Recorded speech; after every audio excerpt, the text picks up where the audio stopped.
La première foreuse donc est arrivée en fait début de semaine dernière. Donc elle est ici là, cette foreuse, on la voit.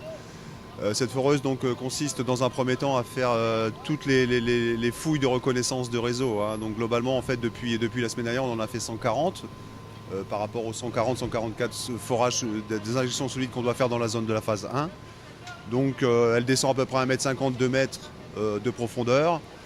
Et pour bien identifier le réseau, et ensuite avec l'aspiratrice on absorbe en fait l'ensemble de la matière qu'il y a dans le forage pour après ensuite faire les injections solides. Alors ensuite, une fois que l'ensemble des forages de reconnaissance sont réalisés, deuxième étape, on fait les injections solides. Donc il y a une deuxième foreuse qui est arrivée aujourd'hui. Donc en fait, ils vont commencer donc à partir d'aujourd'hui les injections solides. Globalement, une foreuse peut faire en moyenne 5 injections solides jour. Avec les deux foreuses, on va pouvoir talonner en fait vers 10 injections solides jour. Alors sur cette zone-là, on a 144 forages à faire.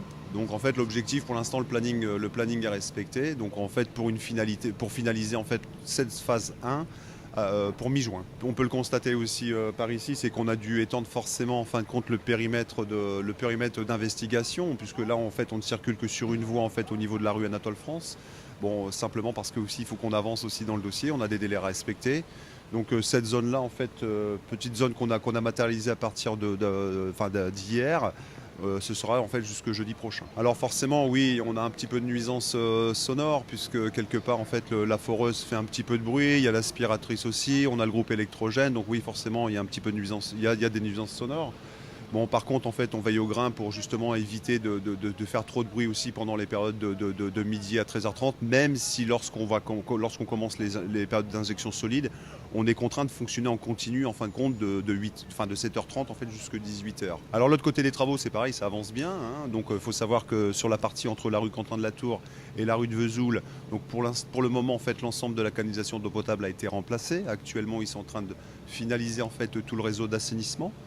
À partir de la semaine prochaine, en fait, la société qui va refaire en fait, la voirie arrive sur place à partir de vendredi pour faire ses installations de chantier. Elle commencera ensuite en fait, par les trottoirs, enfin par toutes les fouilles de reconnaissance à faire la semaine prochaine.